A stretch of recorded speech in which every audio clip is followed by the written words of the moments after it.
आता बातमी आहे मान्सूनची। मान्सून कमालीचा लांबलाय।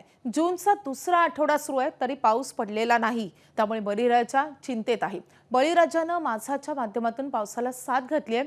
देवा, यंदा एवढंच कर, पावसाला आमच्या गावचा रस्ता दाखव, कारण आमच्या शेतात फक्त बी पेरायचं नाहीये, तर आमचं संपूर्ण आयुष्य उगवायचं आहे।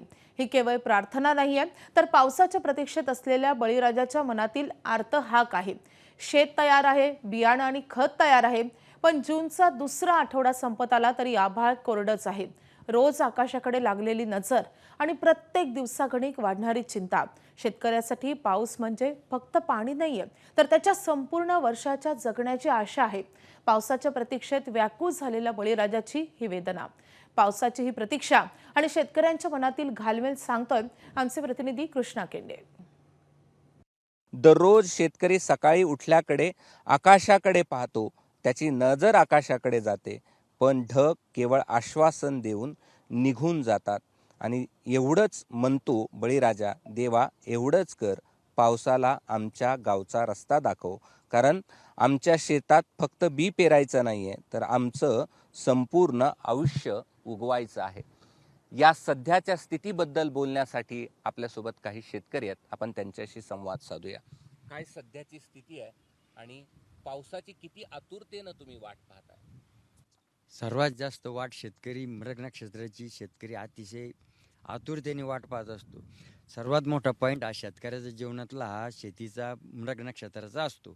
इथून खरीपाला सुरुवात होते, इथून शेतकऱ्याच्या जीवनाला सुरुवात होते आणि दोन्ही पिकं या मृग नक्षत्रावर चालू होतात। पहिलं खरीपाचं चालू होतं, हे जर व्यवस्थित झालं मृग नक्षत्रावर तर पुढचं रब्बीचं पण व्यवस्थित होतं आणि इथून तिथून वर्षभराचं शेतकऱ्याचं व्यवस्थित सारं बजेट बसलं जातं।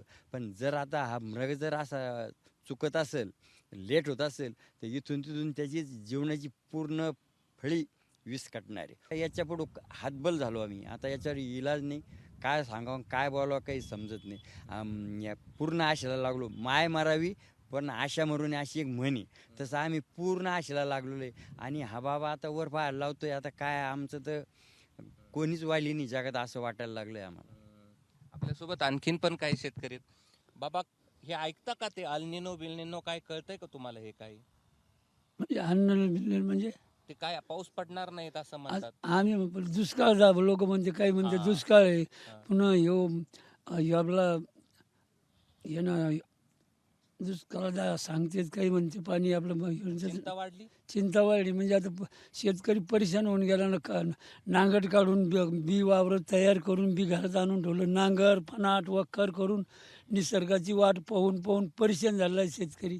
बियाणं घेऊन ठेवलंय, कसं घेतलं? बियाणं म्हणजे आम्ही, माझ्याकडं 10 एकर जमीन आहे। मी आता बघितलं असन तर 3 सरकीच्या बॅग, त्याच्यानंतर 5 तुरीच्या बॅग आणि त्यामुळं आता तर नवीन सरकारनं काढलेले काहीतरी ते मोबाईल ॲप आणलेले आहे, त्याच्यामध्ये तुम्ही हे करा, ॲप्लिकेशन हे करा, मग तुम्हाला खत भेटन।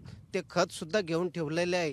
नांगर झाली, वखर झाला, फनाट झालं, शेती अशी व्यवस्थित करून ठेवली आणि वर ढगाकडं बघतो की, कारण की आता 7 जून आहे, 7 जूनला लागवड होत असती आणि आता लागवडीची वाट बघून बघून परेशान झालेलं आहे, कारण की आता पाऊस तर आभाळ बी येईल नाही। यावर्षी शेतकऱ्याला सुखी समृद्ध संपन्न करायचं असेल तर वेळेवर पाऊस पडला पाहिजे, हीच मागणी सर्वसामान्य शेतकरी करतोय आणि म्हणतोय, पडर पाण्या कर पाणी पाणी, शेत माझं लई ताणलंय चातकावाने। कॅमेरामन धनंजय दारुंटेसह मी कृष्णा केंडे, ABP माझा, छत्रपती संभाजीनगर।